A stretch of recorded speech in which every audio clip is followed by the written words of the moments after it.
একজন মৃত্যুদণ্ডপ্রাপ্ত কয়েদি যার বাঁচার কোনো উপায় ছিল না। জেলখানায় স্যাঁতস্যাঁতে অন্ধকার কক্ষে বসে সে শুধু গুনছিল মৃত্যুর প্রহর। শেষ ঘন্টাটা যে কোনো সময় বাঁচতে পারে। ঠিক সেই মুহূর্তে হঠাৎ পুলিশ অফিসার এসে জিজ্ঞেস করলো, তোমার শেষ ইচ্ছা কি? সবাই ভাবছিল সে হয়তো খাবার চাবে, নয়তো পরিবারের কারোর সঙ্গে দেখা করতে চাইবে। কিন্তু তার উত্তর শুনে শুধু পুলিশ অফিসার নয়, পুরো জেলখানায় লেগে গেল তোলপাড়। সে বলল, আমি চাই জীবনের শেষ রাত কাটাতে একজন কুমারী নারীর সঙ্গে, যে নিজ ইচ্ছায় আমার স্ত্রী হতে রাজি হবে।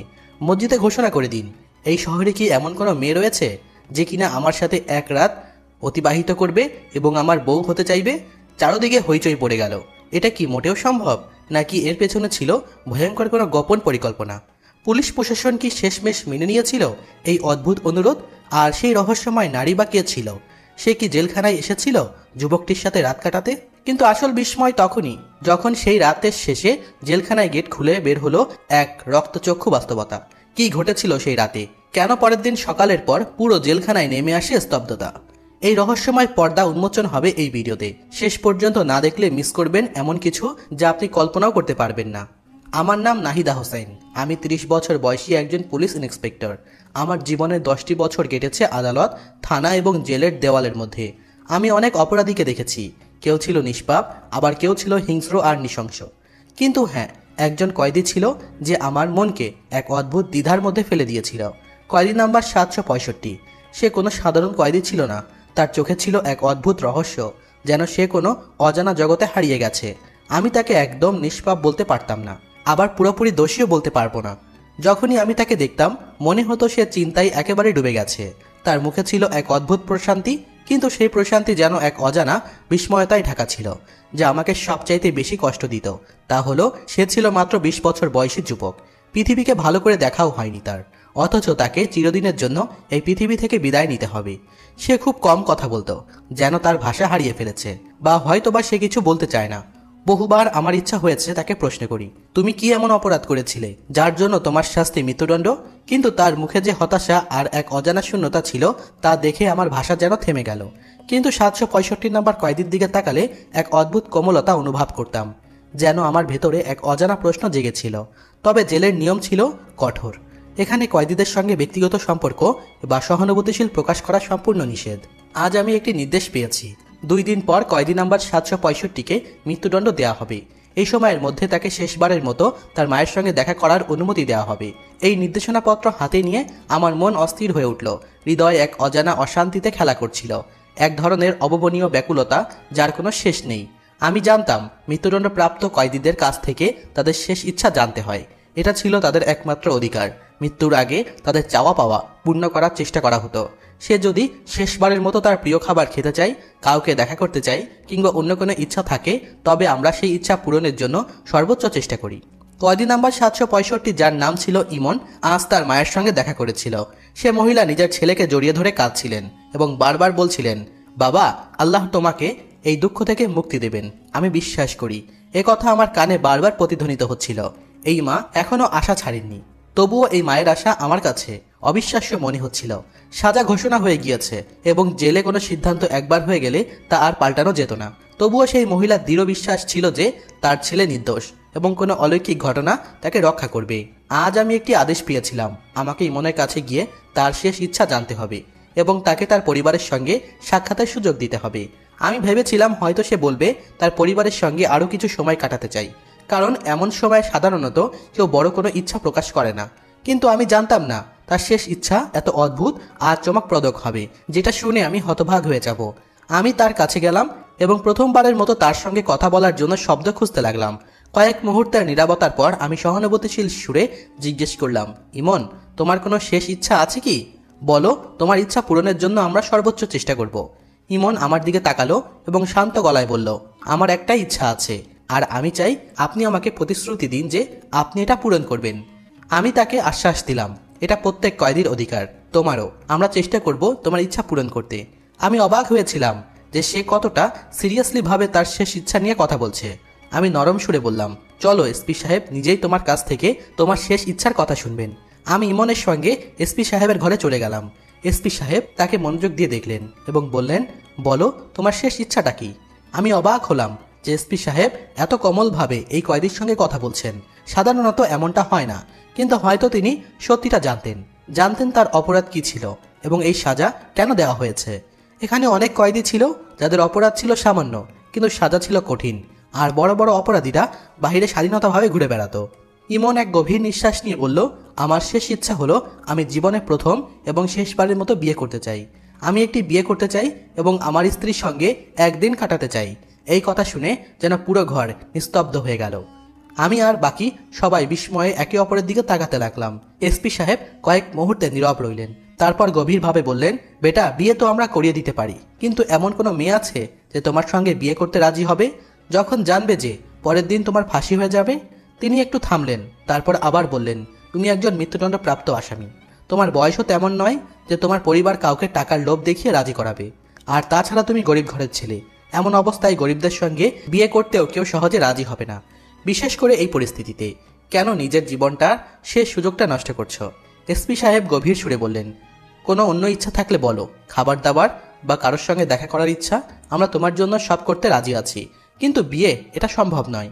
তুমি একজন মৃত্যুদণ্ডপ্রাপ্ত কয়েদি, তোমার সঙ্গে বিয়ে করতে কেউ রাজি হবে না। আমরা তোমার বিয়ে কিভাবে করাবো? কিন্তু ইমন খুব শান্তভাবে উত্তর দিল, এসপি সাহেব, আমি আগেই বলেছি আমার শেষ ইচ্ছা হলো বিয়ে। তবে আপনি চিন্তা করবেন না, আমি এমন এক উপায় বলবো যাতে আমার বিয়ে আপনাদের কিছু না করেও হয়ে যাবে। এসপি সাহেব তার দিকে তাকিয়ে থাকলেন। তার মুখে এক মুহূর্তের জন্য চিন্তার ছাপ ফুটে উঠল। হয়তো আশঙ্কা করেছিল যে ইমন জেলের কোনো নারী কর্মীর সঙ্গে বিয়ের জেদ না করে বসে, কিন্তু ইমন যা বলল তা তার চেয়েও বেশি বিস্ময়কর ছিল। সে শুধু বলল, একটা কাজ করুন, মসজিদে ঘোষণা করে দিন যে ইমন খান এমন একজন মহিলাকে বিয়ে করতে চাই যিনি শুধু একদিনের জন্য তার স্ত্রী হতে রাজি হবে, তার ফাঁসি আগের দিন পর্যন্ত। এটা শোনা মাত্রই ঘর জুড়ে নিস্তব্ধতা নেমে এলো। সবাই বিস্ময়ে একে অপরের দিকে তাকাতে লাগলো। ব্যাপারটা এত অদ্ভুত ছিল যে শুনেও বিশ্বাস করা কঠিন ছিল। ইমন আমাদের কাছ থেকে প্রতিশ্রুতি চাইল যে যদি কোনো মেয়ে এই শর্তে বিয়েতে রাজি হয় তাহলে আমরা তাকে আটকাবো না এবং সে ইমনের সঙ্গে পুরো রাত কাটাতে পারবে।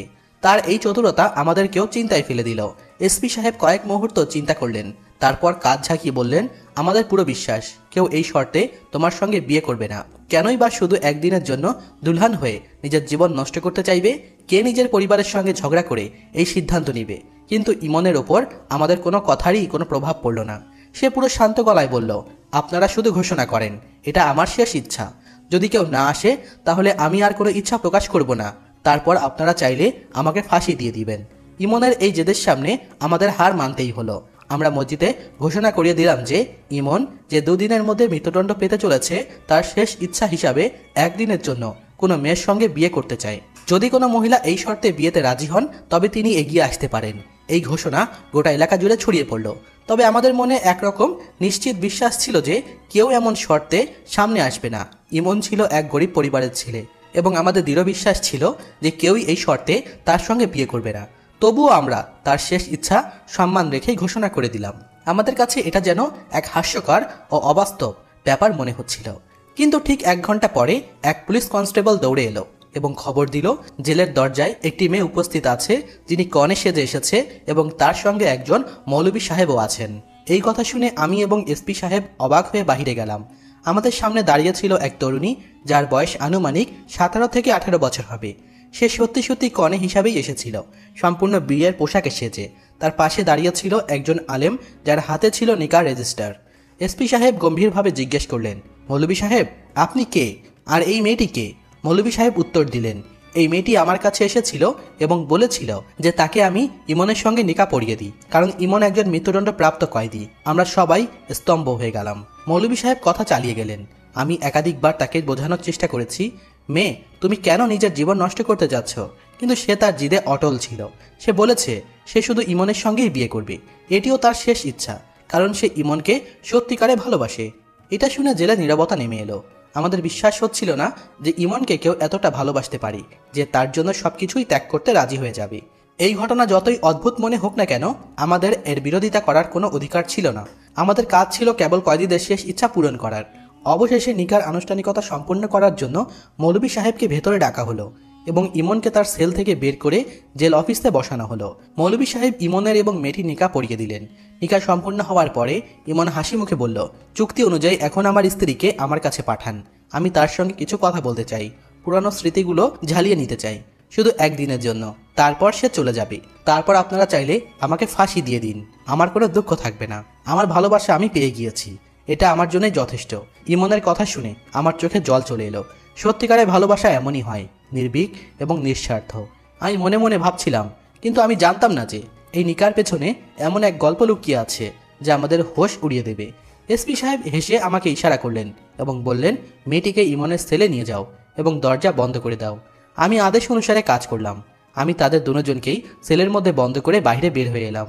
আমার মনে হলো কিছুক্ষণ পরই মেয়েটি নিজেই বিরক্ত হয়ে বাইরে বেরোতে চাইবে, কিন্তু সময় যত যেতে লাগলো আমি হালকা হালকা ফিসফিসানির আওয়াজ শুনতে লাগলাম। মনে হচ্ছিল যেন কেউ কিছু একটা খোলার চেষ্টা করছে।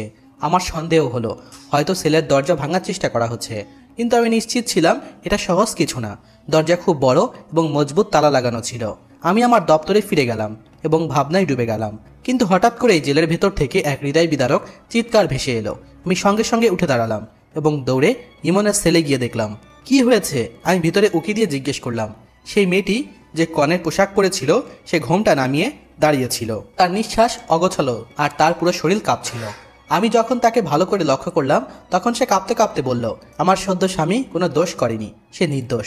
তখন ইমন চুপ করে এক কর্নারে বসেছিল এবং তার মুখ থেকে কোনো আওয়াজ বের হচ্ছিল না। যদিও আমি অপরাধের ব্যাপারে কিছুই জানতাম না, হাজারবার জানার চেষ্টা করেছি কিন্তু জানার সময় হয়নি। কিন্তু আজ যখন মেয়েটি আমার সামনে আছে তাহলে জেনে নেওয়া যাক আসলে ইমনের অপরাধ কি আর কেনই বা তাকে ফাঁসি দেওয়া হলো। মেয়েটি আমাদের সামনেই বসেছিল, তার মুখে না কোনো ভয় ছিল না কোনো অনুশোচনা। সে সম্পূর্ণ শান্ত ভঙ্গিতেই বলল, আপনারা ইমনের সঙ্গে ভালো ব্যবহার করেননি, সে মৃত্যুদণ্ডের যোগ্য ছিল না। আমি রাগে বললাম, এটা সময় প্রমাণ করবে। সে আমার চোখে চোখ রেখে বলল, সে নির্দোষ আর সেটাও সময় প্রমাণ করবে। তার কথা শুনে আমার রাগ আরো বেড়ে গেল, কিন্তু আমি কিছুই করতে পারছিলাম না। যদিও ইমনের মা বাবার কাছে পৌঁছে আসল সত্য জেনে নেওয়া উচিত, এটা ভাবনা আমার মনে এসেছিল। কিন্তু তারপর আমার মনে হলো কেননা এই মেয়েটি থেকে জিজ্ঞেস করি, হয়তো সে নিজেই সত্যটা বলে দিবে। আমি মেয়েটির দিকে তাকালাম এবং গম্ভীরভাবে বললাম, আমার তোমার কাছে দুটো প্রশ্ন আছে আর আমি আশা করি তুমি সত্যি করে উত্তর দিবে। সে কোনো দ্বিধা ছাড়াই বলল, আমি ইমন সম্পর্কে সব সত্যি কথা বলতে প্রস্তুত। আমি বিস্ময়ে তার দিকে তাকিয়ে রইলাম। সে এখনো ইমনকে স্বামী না বলে ভাই বলছিল। আমি কঠোরভাবে জিজ্ঞেস করলাম, তুমি কি তাকে সত্যি ভাই মনে করো নাকি সত্যি সে তোমার ভাই ছিল? তোমরা দুজনই মিলে এই নাটক কেন করছো? সে চুপ মেরে গেল, যেন কোনো গভীর চিন্তায় ডুবে গেছে। তারপর সে এমন একটা কথা বলল যেটা শুনে আমার হুঁশ উড়ে গেল। না সে আমার আসল ভাই? মেয়েটি সোজাসুজি উত্তর দিল। আমি কঠোরভাবে বললাম, তাহলে তুমি এসব করলে কেন? কিন্তু মেয়েটি একদম শান্ত ছিল। সে আমার চোখে চোখ রেখে বলল, বিশ্বাস করুন, এমন কিছু হয়নি। সে খুব শীঘ্রই ছাড়া পাবে। সে ভালো করেই জানে সে কোনো দোষ করেনি। আর সবচেয়ে গুরুত্বপূর্ণ বিষয়, এখন তো সে আমার সঙ্গে বিয়ে করেছে, আমি তার দায়িত্ব। তার কথা শুনে আমি অবাক হয়ে গেলাম। সে এত নিশ্চিত হয়ে কিভাবে বলতে পারে যে ইমনের ফাঁসি হবে না, তাকে ইমন ছেড়ে যাবে না? এই কথা কি আদৌ সত্য? আমি গম্ভীরভাবে জিজ্ঞেস করলাম, তোমার এই বিশ্বাস কেন তার ফাঁসি হবে না? সে গভীরভাবে নিঃশ্বাস নিল এবং বলল, আপনি যদি ইমনের পুরো গল্প শুনেন তাহলে হয়তো আপনার সিদ্ধান্তও বদলে যাবে। আর তখন আমি বুঝতে পারলাম আসল সত্য কি। আমি চুপ করে গেলাম। আমি জানতাম এই মেয়েটি এখনও তার কথাই অনড়। যদি আমি তাকে আরও প্রশ্ন করি তবে হয়তো সে আরও কিছু সত্য সামনে নিয়ে আসবে। আমার নাম নাজিয়া, সে বলা শুরু করলো। আমার বড় বোনের বিয়ে ঠিক হয়েছিল ইমন ভাইয়ের সঙ্গে। ইমন ছোটবেলা থেকেই খুব সাহসী আর নির্বাক ছেলে ছিল। সে ছিল আমার আব্বুর চাচাতো ভাইয়ের ছেলে, মানে আমার ফুফাতো ভাই। আমার আব্বু তাকে খুব পছন্দ করতেন আর তার উপর খুব স্নেহ করতেন। আমারও বিশ্বাস ছিল যখন তারা আমার বোনের বিয়ে ইমনের সঙ্গে ঠিক করে দেয় তখন থেকেই সে আমাদের বাড়িতে আসা যাওয়া শুরু করে। আমি চুপচাপ তার কথা শুনছিলাম। আমাদের গ্রামের পরিবেশ ছিল খুব অদ্ভুত। এক রাতে ইমন ভাই আমার বোনের সঙ্গে দেখা করতে আমাদের বাড়িতে আসেন। সেদিন আব্বু বাড়িতে ছিল না, আর ইমন ভাই আগেও বহুবার আমাদের বাড়িতে এসেছিলেন, কারণ সে এখন আমাদের পরিবারের একজন হয়ে গিয়েছিলেন। সে সময় বাড়িতে শুধু আমার বোন আর আমি ছিলাম। ইমন ভাই পেছনের দরজা দিয়ে ঢুকেছিলেন। আমি সঙ্গে সঙ্গেই বুঝে গিয়েছিলাম সে শুধু তার সঙ্গে দেখা করতে এসেছে। আমি রান্নাঘরে চা বানাতে শুরু করি আর তারা দুজনেই নিজেদের মধ্যে কথা বলছিল। সবকিছুই স্বাভাবিক মনে হয়েছিল, কিন্তু হঠাৎ দরজায় জোরে জোরে ধাক্কা পড়তে লাগলো। আমি খুব ভয় পেয়ে গেলাম। মনে হলো আব্বু হয়তো চলে এসেছে।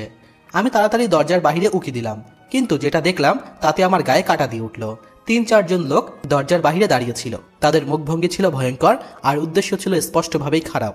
তাদের চেহারা দেখে পরিষ্কারভাবেই বোঝা যাচ্ছিল তারা সাধারণ কেউ নয়, পুরোপুরি সন্ত্রাসী প্রকৃতির লোক।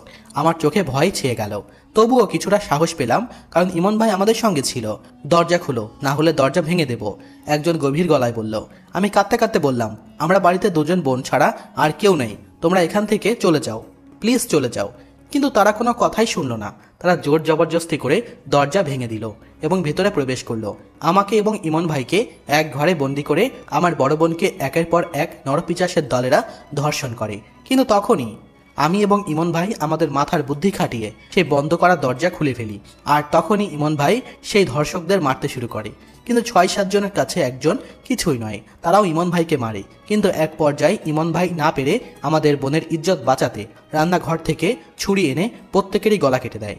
তারা সবাই একে একে মাটিতে লুটিয়ে পড়ে। অন্যদিকে আমার বোন যে কক্ষে ছিল তার যে অবস্থা তারা বেহাল করে দিয়েছিল। এক পর্যায়ে আমার বোন কষ্ট সহ্য করতে না পেরে সেখানেই মৃত্যুবরণ করে। কিন্তু আমাদের মুখে চিৎকার চেঁচামেচি শুনে এলাকাবাসীরা তখনই পুলিশকে ফোন দেয়। আর সঙ্গে সঙ্গে এই ঘটনার কয়েক সেকেন্ডের মধ্যেই পুলিশ চলে আসে। পুলিশ এসে যা দেখে তা তাদের চোখের সামনে ছিল। আমার ভাইয়ের হাতে ছুরি ছিল এবং প্রত্যেকেরই গলা কাটা ছিল। আর অপর ঘরে আমার বোন মৃত অবস্থায় পড়েছিল। তখন পুলিশ মনে করে যে আমার ভাই এগুলো কাজ করেছে। তখনই সঙ্গে সঙ্গে পুলিশ তাকে ধরে নিয়ে যায় এবং আদালতে পেশ করে। জজ সাহেব ভাইকে কিছু জিজ্ঞেস করেনি, এমন নৃশংসতা, হত্যা ও ধর্ষণ মামলায় তাকে সঙ্গে সঙ্গে ফাঁসি দিয়ে দেয় এবং ফাঁসির সময়ও খুব সনিকটে করে দেয়, যাতে এরকম পাপ কাজ দ্বিতীয়বার না ঘটে এই শহরে। কিন্তু যারা আসল অপরাধী ছিল তারা কোনোদিনই ধরা পড়েনি। সেদিন যদি আমরা ধনী হতাম, যদি আমাদের কিছু ক্ষমতা থাকতো, তাহলে হয়তো এমন কিছু ঘটতো না। কিন্তু এই দুনিয়ায় দুর্বলদের জন্য কোনো ইনসাফ নেই। ইমন ভাই যা কিছু করেছিল তা তার আত্মসম্মানের জন্যই করেছিল। তিনি কোনো নিরপরাধের রক্ত ঝরায়নি, তিনি নিজের ইজ্জত রক্ষা করতে লড়েছিলেন। যদিও ইমন ভাইয়ের মা আমাকে সেই সাক্ষাতের সময় এই পরিকল্পনার কথা বুঝিয়ে দিয়েছিলেন। এইগুলো কথা শুনে সে পুলিশ ইন্সপেক্টর কান্না করে দিলেন এবং মনে মনে ভাবলেন এই নির্দোষকে ফাঁসি দেওয়া জঘন্যতম অপরাধ হবে। তাই তিনি সেই রাতেই শহরের এক নামী আইনজীবীর কাছে ছুটে যান। পরের দিন সকাল হতে না হতেই সেই আইনজীবী আদালতে টাইম পিটিশন দাখিল করে এবং বলল এমন কিছু প্রমাণ আছে যা থেকে এই আসামিকে নির্দোষ প্রমাণ করা যাবে। আদালত তাকে সময় দিল 2 দিনের। আদালতের মামলা চলল, প্রমাণ, সাক্ষ্য, যুক্তি সবই একের পর এক উঠে এলো। এক সময় সত্য প্রকাশ পেল, ইমন নির্দোষ। সে শুধু একটি মেয়েকে রক্ষা করতে চেয়েছিল। ইন্সপেক্টর বলল, এত বড় মামলায় কাউকে এভাবে মুক্তি পেতে আমি কখনোই দেখিনি। আল্লাহ তাআলা সত্য এবং ভালোবাসার মান রেখেছেন। অতঃপর ইমন মুক্তি পেল, সম্মান ফিরে পেল আর সত্যের জয়ী হলো।